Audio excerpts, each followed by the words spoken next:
Jaquan Brisker joins us now in the Score Hotline, brought to you by Circa Resort and Casino in Las Vegas, home of the world's largest sports book. Hello, Jaquan. How are you? I'm doing well. How are you guys?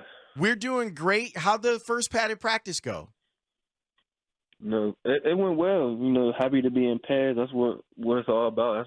That's football. So, just happy to be in full pads and just ready to go. What was the energy like before? Like, it starts in the locker room when you're actually going through the routine of arming yourself in a way you hadn't been before. How does the energy feel different? The energy just changes once you get pads on. That's when it's football. Everybody wants to hit, everybody wants to run full speed and knock into each other. So the energy just changes. But really just gotta lock in and really just stay up and protect your teammates and things like that. When did you know that you could play a position where you could hand out punishment? When did you know that was your thing versus like playing on the other side of the ball or whatever? Like, when did you know that safety and being like a box safety was your thing? I would say my junior year of high school, like week 3, week 4, I went from corner to safety. My coach asked me to play safety, and then like the first play of the game, I came downhill and smacked the running back, and I was like, oh, there we go. That's when I started noticing really that I'm gonna come down and hit, and then also just watching my older brother do it. So once I see him do it, I knew I could do it also. So, are you assured of playing one position in this defense, or have you been used multiply in any way, depending on situations and personnel packages?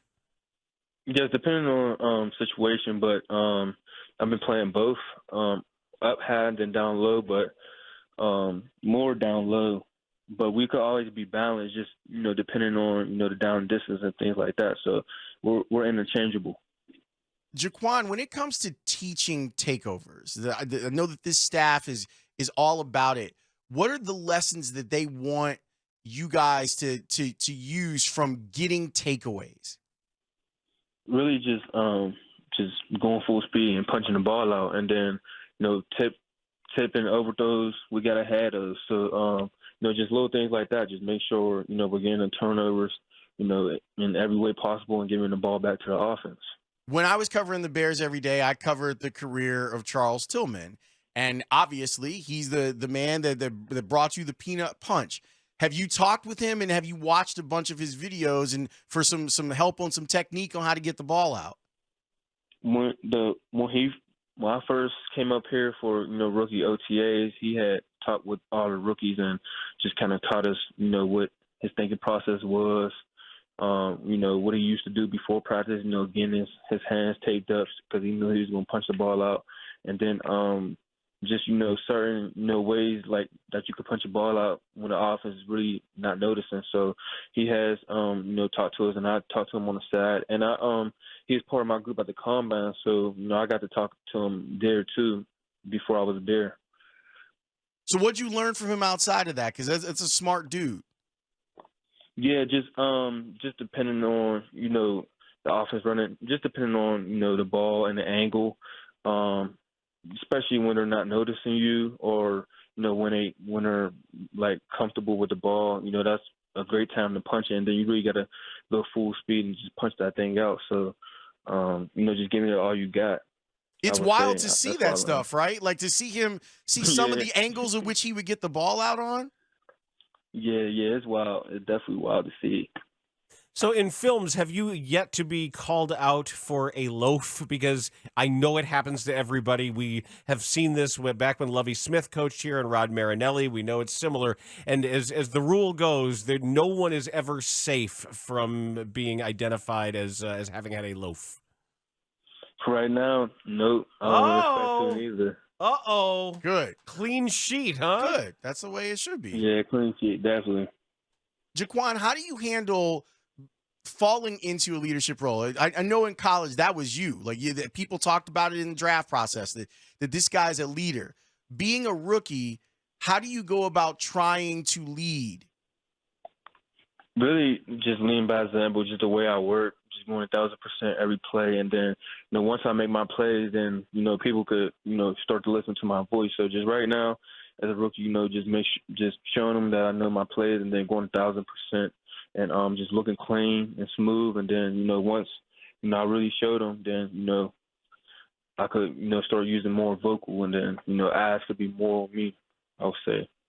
We're talking with Bears rookie safety Jaquan Brisker on the Bernstein and Holmes show. And Jaquan, I have to say, you showed a lot of class and restraint when you were asked about the comment made by then Bears national scout Chris Prescott, who said, "Oh, he's a PhD, poor, hungry, and desperate, and football's his life." And I thought that was, at the very least, insensitive, and perhaps something more than that. You said you weren't offended, and I don't know if I'm in a position to be on your behalf, but I thought that was garbage. And I don't know how you felt afterward when they fired that guy's dumbass, but I felt pretty good. Yeah, I really, don't pay attention to things like that. There's going to be shots thrown here and there, but just as long as I, keep moving forward and, just focus on one thing, one day at a time, I'll be fine. I just came here, to do my job, play football, make it to the playoffs, and win a Super Bowl. How do you feel like you fit in this defense, and what's the communication been like with you guys in the back four? I'll say I feel like, I fit well because they run and hit. That's what I do. I like to run, and I like to hit. That's what I do. I like to, come up and tackle, and then also I can show my coverage, on tight ends or, receivers out there. So I say I fit a lot in this defense because they just allow you to play fast. That's what I like to do, play fast and trust my teammates. And then, the communication in the back end has gone, very well, especially with the safeties and the corners. Usually, it takes time with the corners, but, we've been on one heartbeat, this whole, camp and OTA. So we just got to keep going and moving forward. Can I take you back to a college play for a second? Because I watch it a lot. That interception that you had against Wisconsin, where yeah. I mean that's like an impossible play, man. Like when you made that play, like I'm actually watching the video right now of you like running off the field where you broke their heart. Well, so when you have a play like that in that moment, how good does that feel? And what did you see there?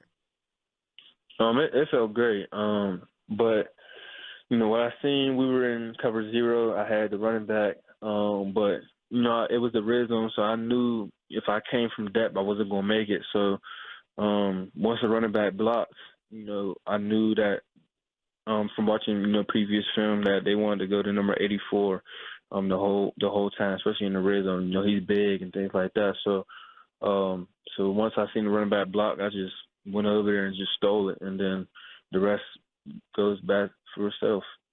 Jaquan, I have to ask you this before we let you go. I'm an old guy, and I'm an old basketball guy. And I came up through various aspects of pro basketball and followed a lot of guys. And I remember years and years and years ago in the Global Basketball Association on the Fayetteville Flyers, they had a two-guard by the name of Mark Brisker. And Mark played his college ball at Stetson. And I saw the name. I'm like, Brisker. Like, that dude's got to be related to the legendary John Brisker, who I have vague memories of watching play and certainly know the legend. But remind me now, because John is your grandfather, and so Mark is your great uncle or your uncle? If that's really to be honest, I really do not know. That'll have to be a question I'm gonna have to ask my mom when we get off this call. Yeah, I'm just curious. Mark is I did hear of a Mark Brisker. I did hear of somebody who played basketball, but I will have to find that out. Yeah, he had a long pro career playing overseas and some other places, or was a really good player. But I remember asking him about John because it's just such an amazing story about your grandfather and the incredible mystery. Is there anything that we know now? Anything that the family knows that we haven't known, or is what's public still all we know about where he is or isn't or might be anywhere in the world? Yeah, right now, to be honest, we were trying to find that out. We're still trying to find that out, and it's crazy because The player who that just passed from the Celtics, that was my grandfather's coach. So we were going to try to ask him some questions to see, if he could, try to lead us in the right direction. But unfortunately, we couldn't. So that's right. Bill Russell was his coach for a while, and famously, that was one of the coaches with which he didn't often see eye to eye. I would be very interested would have been interested in Russell's memories of that. Well, yeah. Jaquan, well, we really appreciate it, man. Thanks for jumping on the show. Thanks for being so open about it. Good luck to you. There's a great place here to play that position.